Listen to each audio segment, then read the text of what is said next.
buzzer. Whew. Thank you, sir. Thank you. Okay. Keenan Cornelius in the house. One more episode of Fix My Game in the books. Let's get to it. All right, guys, we're back here at Fix My Game. Keenan Cornelius in the house. Thanks for being very nice to me in that round. I think the obvious. That nice. It was very. I think the obvious route here is to start looking at lapel things and seeing what new genius ideas Keenan has right now. So let's get into it. You're too kind. Yeah, well, first of all, let me just comment on your game. That was very good. Thanks. I was very impressed with your guard. I could see that you're using a lot of like Barambola stuff. You were trying a lot of worm stuff, and that reverse De La Hiva is serving you really well. Thank you. Trying to. Solid game. One thing I noticed though is when you were on top, it didn't seem like you had like a super clear path of what to try. And I mean, I know I'm twice your size, crazy legs. I'm going to do all sorts of funky stuff, so it's hard to settle in. But there's one thing you can do that works especially well against people that you know are more advanced than you, or they have more skill or experience or whatever. I'm all about like equalizing those sparring relationships where someone who's not quite as good can at least put up a better fight against someone who's better than them. Because a lot of it is like, if you want higher belts to train with you, you have to be able to give them a good round. You have to make it fun for them also.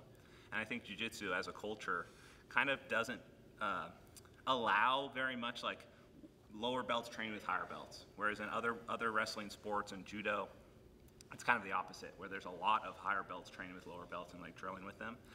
And so here's a tip for any white belts or any beginners that you want, if you want to get the most out of your jiu-jitsu, you need to be able to give your higher belts a tough round. So I'm going to give you some tricks to frustrate them a little bit, give them something to think about, something to work on. This may backfire, they may just hate you for it, but I think it'd be the annoying guy in the gym. People do this to me, and the only reason I'm saying this is because people do this to me and it actually gives me hard rounds. Just like one technique, it's like, wow, now I have to deal with this new thing that this lower belt's doing to me. And so, sounds great for my game. Yeah, I'll show it to you. So go ahead and go on your back. So this is actually something I've done in competition a couple years ago. And it was kind of that same situation. I was fighting someone who was more athletic than me, maybe even a better competitor than me. And I kind of had to slow the game down and kind of give him a good round. You could think of it in the same way. So if you've seen me compete over the years, you know I really like using the lapel grips. And this bottom part of the lapel in particular is a kind of a crazy tool. You can use it in a lot of different ways. And you just think about it like any other grip, like a pants grip or a collar grip. You also have your lapel grip. And this can do things, but it's a little bit different how you use it because it's like a rope, right? And we kind of have to think about it like a rope. So before we get into how we're going to use this lapel, let's just set it over here for now. We'll come back for that. Let's talk about his legs a little bit. So if you're fighting someone who's maybe more advanced than you, you can expect a lot of this action, just like very aggressive legs. Their hips are going to be switching all over the place. Look at all this movement he has in his hips. And you also have to remember that his legs are going to be the strongest part of his body. He can probably just leg press 400 pounds, like huge amounts of weight, right? Definitely. Getting past this is a big pain, especially for beginners. So one thing you can do is kind of isolate one leg, like pin his leg in a way that he can't move it. Imagine if your leg was just totally frozen like this and you can't move it, and now you have to play guard against me with one leg. That would be more difficult, right? Good. Roughly twice as hard, I would say. So I think that's a great way to start for someone who's a beginner, and it kind of teaches a concept overall where isolating one leg and kind of pinning it and immobilizing it, even one arm or any limb really, if you just pin one of them, it gives them half of their tools to work with. So let's come back to that lapel. Let's rotate you this way here. Slippery mat's coming in handy. So look what I'm going to do. I'm kind of in combat base position, right? This is called combat base, and you can think about it like the name is very indicative of what it is. It's kind of the base you want to be at when you're in combat because it kind of keeps balance. This knee's going to protect you from triangle chokes or closed guard or any sort of hold he's going to put on me. So from here, I'm pretty safe. As long as I'm not extending my arms through for him to grab and get control, I can kind of just play here for a second. But I'm going to reach under his leg, and I'm going to grab this lapel. And now, the only tricky part about this is I need to switch the grip like this. And it's hard to grab it immediately like this. You can do it, but most people, they grab like this and then they have to switch it like this because this is going to be our pushing power. So if you want to just take a shortcut, grab it palm up. But what you'll find is when people are wriggling around, it can be hard to get that palm up grip, so you have to go palm down. And then once we bring it up here, we're going to switch it a little later. So, but just to make things simple, let's go palm up. I'm going to bring that in front of your leg here. And look how I kind of use my palm on it like this. And now right here, you have a lot of space still.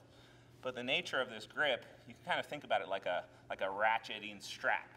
And that the more I push this close to you, the harder it's going to be for you to extend away again, because there's a lot of friction that builds up around here.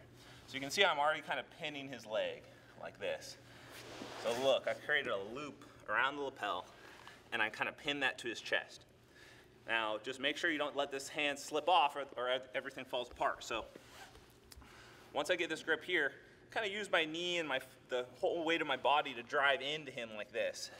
And what you'll see is if he tries to shoot a triangle or anything that could potentially submit me, he can't anymore. So this is fantastic for beginners, because if you can secure this grip, it's going to keep you safe from all of the submissions. Chokes, arm locks, triangles, just this grip can keep you pretty safe. So even if you don't have the experience to kind of see those things coming, you have this sort of defensive shield with this lapel here. But it's not just a great defense, it's also a great offense. So as I start to put my hips in the air and lean into this, like this, you can see how if you try and extend that left leg, it's pretty much totally stuck. And in fact, even if you really force it, I'll give you some slack, it just kind of rotates your hips over in that direction, which is good for me, because as you resist and do that, I can get underneath this leg right here. Now normally this would be bad news, right? I don't want to have my arm on the inside, I could get triangled. But when I have this grip, I'm actually safe, and it provides a nice distraction, because you're going to be thinking, oh, I'm going to get this triangle, but as the beginner that I am, but I have this one secret trick that I learned on Fix My Game that's keeping me safe. So from this position, I want to get underneath this leg here, and my goal is to actually pass the grip to this hand. So now we've got like a looping figure 8 thing going on here, right?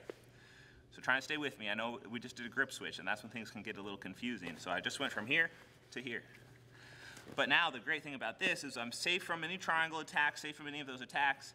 And now the more he moves around to try and recover his guard, you'll see that I have incredible control over his hips, and I can really drive my weight into him here like this. Now even still, especially if you're more of a less experienced person, more of a beginner, you're not going to be able to pass any like brown belt, black belts guards with this. They're going to be resisting and stopping you by pushing on my hip and keeping me away. And because I don't have like a super tight control, I might not be able to wriggle them around. But what I can do is I'm just going to push really hard in this direction. And when he resists hard, a lot of times they'll even put this leg on this side to really try and get me off so that I don't pass his guard like this. But look at this grip. All I'm going to do is stack, stack, stack, but then I pull him this way. Look at this. So now his legs get all tied up. And if you try and recover back towards me again, you can't anymore. Yeah. So we reached the end of the road. We basically completely immobilized him. We've almost like hog-tied him with his own lapel. And then from this position, we can just put pressure, and he's not going to be able to get that leg back. And he can't get his hips off the ground to do more of like a traditional guard recovery where he kind of goes up on his shoulders and comes back, right? So again, from here, grabbing through like this, I want that palm up, if possible, and start driving it through. Now from this position, it doesn't just have to be on this side, it can be across as well. The more I go across his neck, the better it is for me also, because then I have the opportunity to even switch my grip. I can put this one in, like this, and still I'm safe from the triangle. He can shoot the triangle, but as long as I kind of keep that arm straight, I'm gonna be in an okay spot.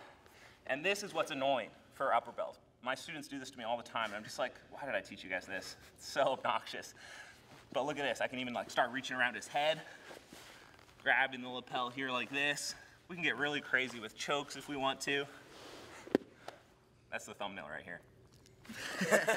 Perfect. So I call this, I think we were calling it the platinum worm for a while. Yeah. That's what it was, like the heaviest metal or something like that. But the key to this really is it protects you from De La Riva. So now moving on, let's take one level up, higher level view for like purple belts and above. What this really does is it defends you against one of the most effective guards, which is the De La Riva, right? You can see how you can't put me in a De La Riva at all. And it'll even pop the De La Riva off if you get it. I can drive it down. And then the key is to kind of back away and then drive in. And I want this stack happening. And I also want you to think that there's a triangle potential. Because the more you think that, the easier it's going to be for me to switch this grip here. So we did this one where I stack this way and then pull him across for the hog tie position. Try this on your friends. It's a lot of fun. The other option is if I can't bring his hips back, sometimes people's hips are really heavy. I can't pull them across how I want to. I still need to get the pass. So I just bring this hand around like this. So now I can move this way as much as I want, but look, all I have to do is just lift my arm. Wow. And we can go right through. A lot of times what I find happens, and I don't think you guys have this on your site, but me versus Muhammad Ali at Europeans, I had this grip. We got that one. We had that one, yeah. And when he tried to turn away, having this grip let me hold him back down and keep him in my control here so I can get those pass points. And then I can let him escape potentially and look for the back if I want to. So this grip is really strong, kind of as a replacement for this grip. Remember, this is for the perspective of the slightly higher belt. So if that doesn't quite make sense to the more beginners, that's okay. But just play around with this grip. If you ever feel like you're against a guard that you're out of your depth, and he's stretching you out and getting omoplatas and submitting you all the time, maybe you need to take a step back and try something a little different. So this can be a great substitute to skill, honestly. It's a substitute for skill that you haven't learned yet. So remember, I have to go palm up. Palm down, I can't quite get the angle, right? So I have to be here. So it's palm up to grab, palm down to finish. That's the confusing part, because if I go here, palm down, and then when I turn this way, this is not quite as strong. I can't get as much force. I really want this grip, palm down, here. And then I can just hang out here all day if I have to, as long as that grip is pretty strong. Like, I'm not squeezing super hard. He's not really able to break that grip or rip it out of my hands. So I can cook him here. We use that term sometimes, cooking him, where I'm just keeping weight on him, stacking. I'm safe, but he has to struggle and wriggle to escape, and then maybe I switch the grip. And then I keep the pressure. He's still wriggling around, but I can't quite pass. And then I switch the grip again. And then keep the pressure. But then now that I have this arm underneath his hip, all I have to do is just clear this off my head, which is done pretty easily, either just by putting my chest in, or if he's really keeping me away like this, and I can't get my head around, just hit that big lift. Yank him right over. Yeah. You have a ton of leverage with this lapel grip. And these lapel grips, man, they have crazy properties, because you're using leverage in a way that's like, now we're actually using this tool rather than just your arms and grips like that. I love it. Do you mind if I give that a try real quick? Please, yes. Let's do it. So we're here, and actually this brings up an interesting question, because I was watching Andres's Gravedigger series on Jiu-Jitsu X, and I realized I don't really do a lot of over-under passing. I'm kind of a small guy. It's always been like, let's not lift people. But I find I have a hard time actually swimming successfully. Sure, It's always not a natural They're thing going to kind of drop their thigh Or like they're just that. always in front of me, and I'm like fighting leg strength. I don't like that. What are some tools for me? Okay, so for this one, you don't need to get that under that leg in the same way, because if you're trying to get double under or gravedigger position, you do need to get it up on your shoulder, right? So that's the hard part. Technically, when we do this, we're not actually getting it up under the shoulder. You're just grabbing the lapel here. So this is why I want to feed it maybe inside your guard, where I can access this. So first you need the knee up, right? Combat base. That's the key, because that's going to be the first layer of defense. And then you can kind of just open this up here, and then the key is to reach under the leg. And now I don't have to go really through your leg at all. Not at all. Just grab there, and then you're not going to lift my leg at all. You're just trying to get the lapel through. That's the switch. We need to switch. Yeah. So sometimes that can be a little awkward. So what you can do is you can grab it like this, and then you can actually use your other hand to control and then switch. And that can be pretty effective, because this is actually also a really safe grip that can keep you, if you just grab here. This isn't, you're not going to get triangled, no attacks that can really break through this. So it's okay to use that just to kind of solidify. And then once you're here, the goal is to kind of get up to the knee and get my knee to my chest. And think about it like this. Every time I push, you just push back, but every time that I relax, I don't get that space back. Do you find yourself on your feet very early in this? Yep, you want to get up on your feet. You want to have your head kind of lower, your hips back. Yes, like this, but keep this arm nice and straight. Yeah, that's what we want. And I'm going to be thinking like, oh, triangle, omoplata, but you can see I don't have the option. Right. As long as you can maintain this grip. And that's the key, and why it kind of messes up upper belts, because they're like, oh, I'll just triangle this silly white belt who's doing this thing with my lapel. But when they go this way, you can see how you can get that grip. Eat it and palm down, palm down, yeah. Palm down. That'll be the one, yep. Right, and now you're super locked in. So let's just be from right here. So maybe I feel you're going to pass it this way, but I don't want that to happen, so I go this way. And that's when you pull my weight all the way across for this hog tie position. Wow. And I can't actually untie this. And I'm not using any strength right here. It's all held together just by your hand on that knot, right? You're just kind of keeping the whole thing together with one grip. Let's try that one more time. So I reach in, come across. Yep. Assist. That was beautiful. Exactly. And come up. Yeah, and this, like, if I relax too much, that's the mistake. And most people make this mistake because it's like, why wouldn't I relax my leg? That's what I do when people put pressure into me.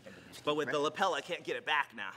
Now, I saw, and it was going to happen, is your feet could get on my chest and shoulders. How do I address this? Do I just drop down lower? You want to stay low, and you want to be threading this pass the whole time, like, and kind of keeping your head down and really driving this, trying to get it across my neck. The more you get it across my neck, the harder it's going to be for me to get my legs in front. Gotcha. Because, like, as long as I can't get my knee, like, I'd have to actually separate you from my knee to get that foot back. So as long as you kind of just keep that pressure, I'm not going anywhere.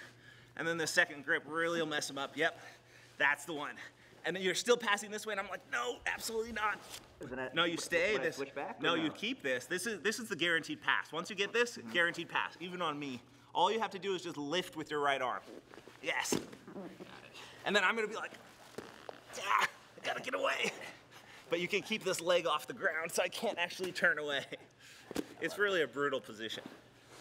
It's amazing how efficient that is. You know, Keenan's significantly larger than me, but I'm just holding. There's no strength. Yeah, and it's kind of a weird thing, like, especially for people just getting into jiu-jitsu, seeing my stuff is like, what is even this? I don't even know normal jiu-jitsu yet. How do I even approach this?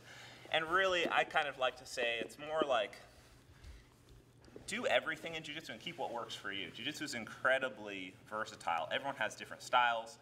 If you're emulating a certain style, don't constrain yourself. You know, try different things, because maybe you don't use this as a primary passing thing, but having it as a tool in certain situations can be really valuable. Nice. I feel like the principles also transfer over to general passing ideas as well. For sure. I mean, the lapel, I think a few people have said the lapel is kind of like a force multiplier. If you're not quite as strong, but you learn how to use the lapel, you have, like, you've multiplied your strength. And then the real power is in, like, kind of the deception of it. I like that idea. I like how jiu-jitsu is kind of this mirror of war, right? Warfare, strategy.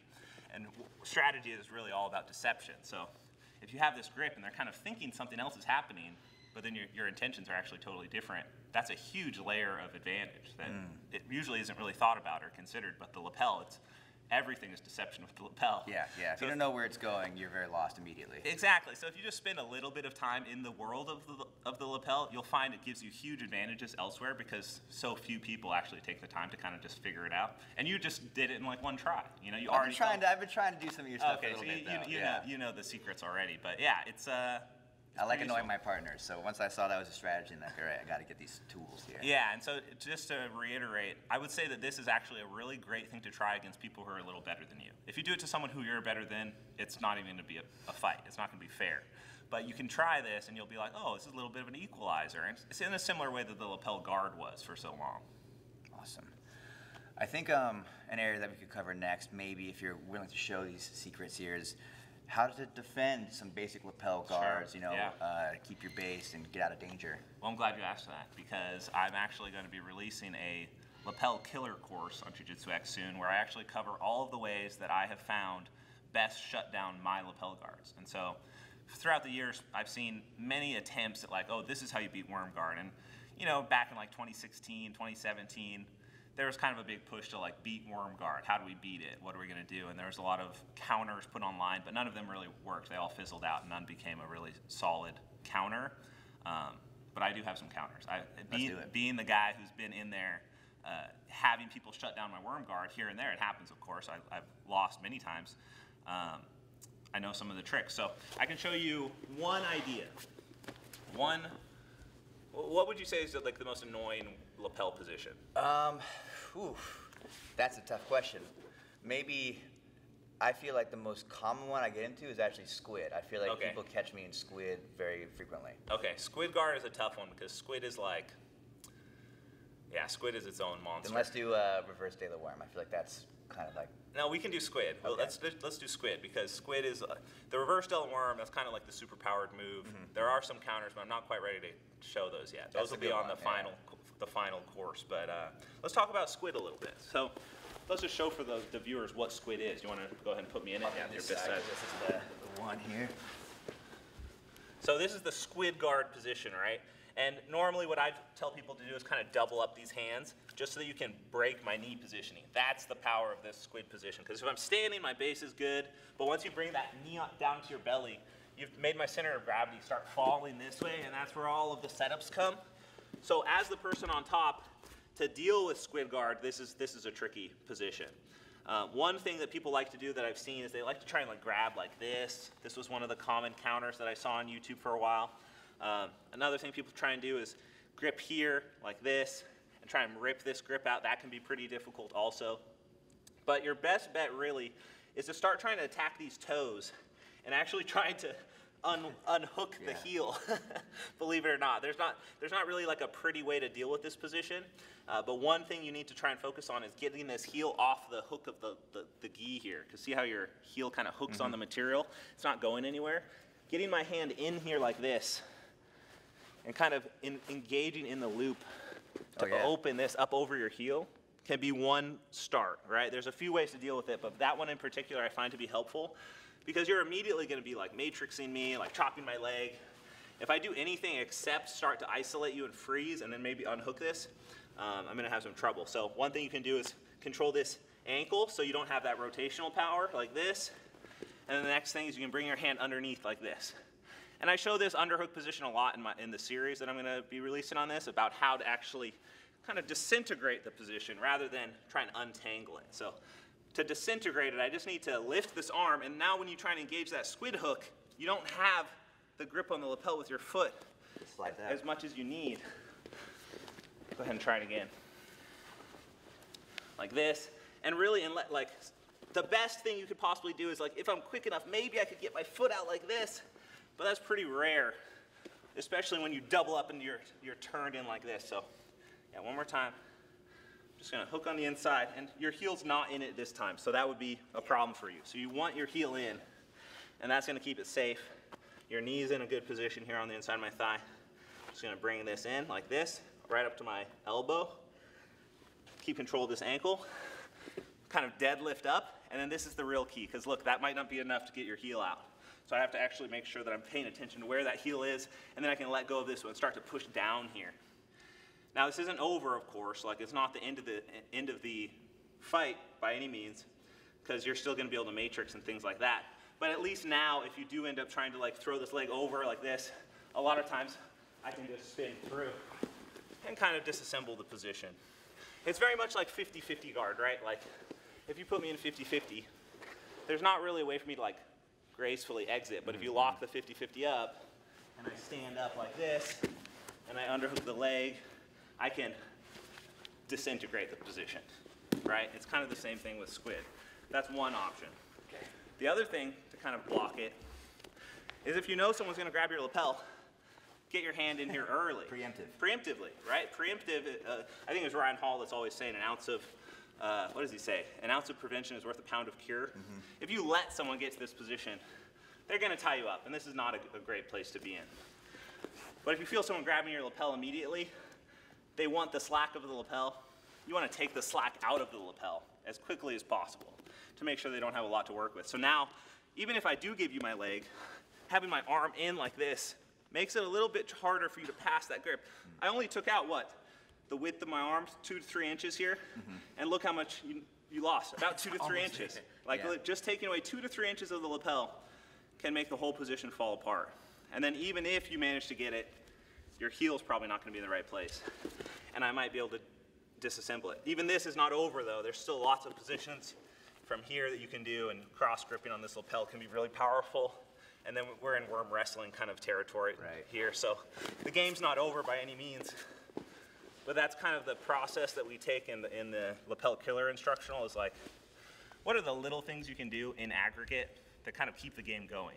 Because really, the reason I'm releasing it is because I want lapel to be more dynamic and not like a position where you're just getting stuck. I don't want people to feel how you feel, like, oh, squid, I just get stuck. So there's a lot of little tricks along the way for each type of guard and little things you can do that, like, oh, I didn't really think about it like that, because for the same reason people didn't think that you could use the lapel in these ways, you have to equally be a little creative with how you defend those same movements. A lot of R&D. Yeah. Let's go ahead and give this a try here. Yeah, let's do it. Okay. So first things first, whenever someone grabs the lapel, and that's the first step, right? Because now when I'm trying to reach this, even if I get the grip, look how my foot's not engaged on that lapel how I really need. So I can still get this, but you can see how now at this point, it's gonna be a little bit trickier. And you wanna try and get that arm in too, like bring it all the way through, like you're reaching towards me. Towards under my leg? No, just here, just so you're like in the game still, you know? Okay. Like then I wanna control this leg, more or less. And then from here, you can kind of just, once you're in this position, you just wanna push down and just back your hips up. Yeah, that's all we're doing. And then I would have to switch and try and recover. I mean, it's not over by any means, but like you said, we're just trying to kind of disassemble it. In the same way that if I throw a De La Hiva on you, you just kind of pop it off and kind of break it, and then I have to be like, oh, maybe I have to switch to like lasso or something else. Right. Same thing here, just underhook, nice. And then look, this time I got it. It wasn't quite enough. But look, instead, that's what you want. See, you want to peel that off with that hand, it's just fine, yeah. That's okay? Yeah, it's totally fine to just peel that off. Yes, and then I'm gonna have to recover. And that's great. I like that. That's a nice, simple. Super simple. You're just trying to avoid that heel hook from catching on the material, because that's kind of the thing I want, right? Yeah, if you just pull that off, that's gonna be tough. Okay. Well, let's assume you get in here then. Yeah. So we're in. I still want to do this action That's still here. gonna help a lot, yeah. And then just get your fingers right underneath the material here. Like this? Yeah, that's just fine, yeah. Then I felt like you were almost shelving, but in reverse, like on the foot here. Sure, absolutely, yeah. You could bring your elbow over like that also. And then we pop it off. That's a good detail to notice, yeah. Okay, let's try one more time. Get this all here. Boom. Oh. Oh, powerful. Sorry. Boom. You get it though. Come under, and don't be shy to use two hands. Don't worry about it. I mean, you gotta deal with the knot, right? Yeah. And then we're in another game. And it's not gonna be a pass, but it's just gonna be a little grip break sequence, and that's kind of what the lapel is about, right? It's like lapel knowledge versus lapel knowledge. If you, like, I'm not gonna be able to Toriano pass the squid guard. You have to squid pass the squid guard. And there's a reason squid passes don't exist, really, right? No one's really thought of them yet. So that's one potential thing. Would you say, in general, passing lapel guards, I'm asking for more here, but that's my job, is counteracting the lapel with your arm, basically, like weaving in? There's a lot of concepts into why I need the lapel as the guard player, and then we're really just trying to assess what are those needs as the lapel player, and how do we just take them away. You know, there's so much of it is about the material, about the slack, about how much of the material we have, about how much friction is allowed to build up under the knee. So we kind of just systematically just address the lapel's acting on your leg like this, they need this space, how do we just eliminate that? And that's the first step, and that really is how I pass any guard, any type of guard that they want. If they want this grip, don't let them have that grip, that's the first step. However, there are some tricky, like, full-on just reversals that I've come across that are pretty cool. I'll show you one real quick, actually. This one's pretty cool. So if you put me in reverse Delaware worm, let's see if I can pull this off properly. All right, yeah, this one's good. You want the knee up, or? So that's, I'm glad you asked. So if you get your knee up and over, that's a problem for me, right? You want this to happen. So from this position, you've seen guys like Leandro Lowe just really be able to hold and not really let me get to their back. Well, here's a trick for just you guys, and I don't want to show too much because it's kind of a secret move, but you want your knee up and over this, right? So remember I said the concept is we just want to stop you from doing what you want, and that's usually enough. So check this out. I just reach like this and grab just right here. Okay, so now I can't go up. So actually try and take my back now. Get that deep De La Hiva hook, yeah. Still, so now even though you're on my back, and I have this grip. I mean, I can't really. You can't get to my back. And now my arm's crushed. And now your arm's crushed. So I actually have a theory. This is a challenge to barambolos everywhere. I think this also works against barambola, where if you try and barambolo me, and I do this, wait, slow down. This is still in testing. If I can get that same grip, and then you try and bolo me. Oh, okay, I think we're going. The bolo counters. Barambolas don't work. I'm still on the train. I'm working every day to crush the barambola. That's hilarious, by the way. And it felt really good. Like, yeah, that was awesome. Here, give it a shot. So, okay. There is more to that particular sequence, but that's just a little teaser. So I have regular worm. I go here. I want to get that knee up and over, and you're going to reach under, yeah. And so that kind of can stop me, right? I feel like I'm going to wrist lock myself. What am I doing wrong? I don't think you will. Okay. You're wrong. If you can find a way to wrist lock yourself, I'd be impressed. But yeah, that grip is kind of just to kind of show, like, there are different ways to deal with these things that people haven't thought of yet. This is one I've been playing with, and I go into more detail on all of the counters, like I kind of show that Barambola one. You can also do that from here in certain ways. And then ideally, I'd probably get this grip as well to kind of hold. And no, actually. So the idea is that once you get this grip, I can't take your back.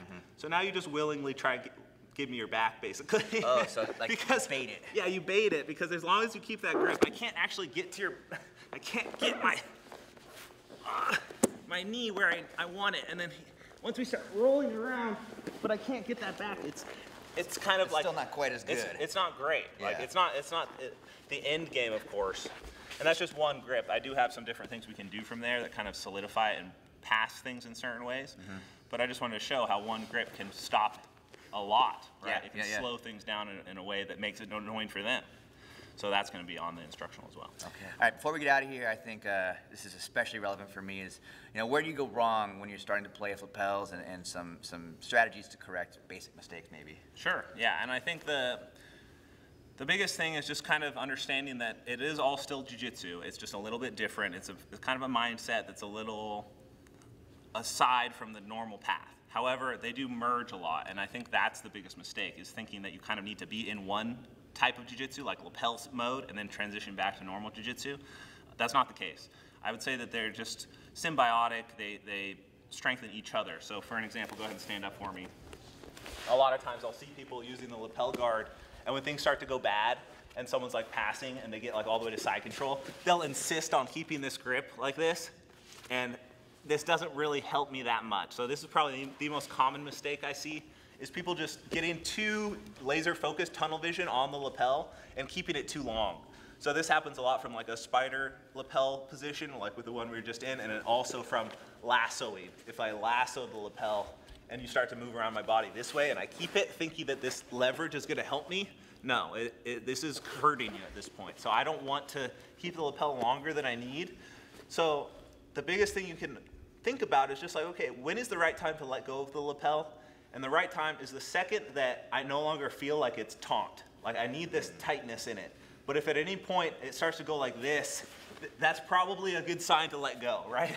Like if any force I put into it is just waving around, I do need to let go of it and just do normal jiu-jitsu, right? Just recover. That's not a big deal. Get the lapel again, that's fine.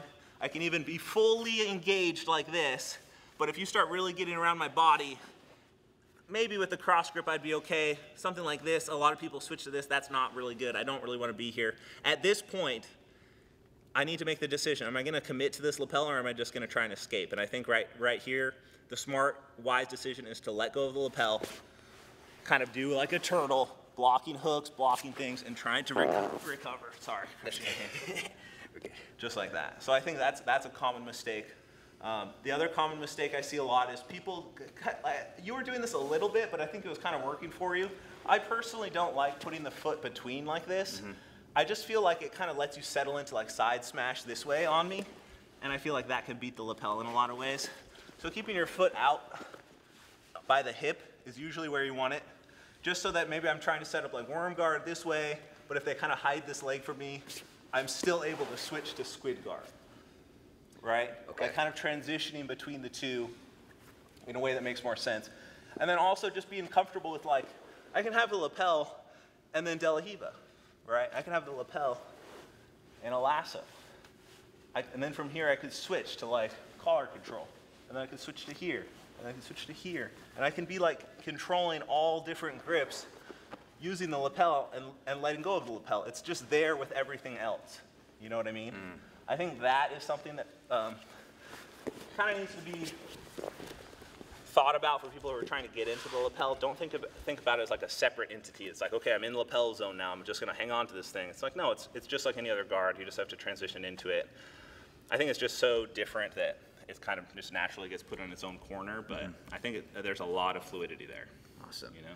Keenan, thank you so much for sharing a bunch of your knowledge there. You can get more of that at jujitsux.com. And check out the Killing Lapel series or whatever you title it. Probably a better title coming. Yeah. But yeah, thanks a lot, Keenan. And we'll see you in another episode of Fix My Game coming soon. Us.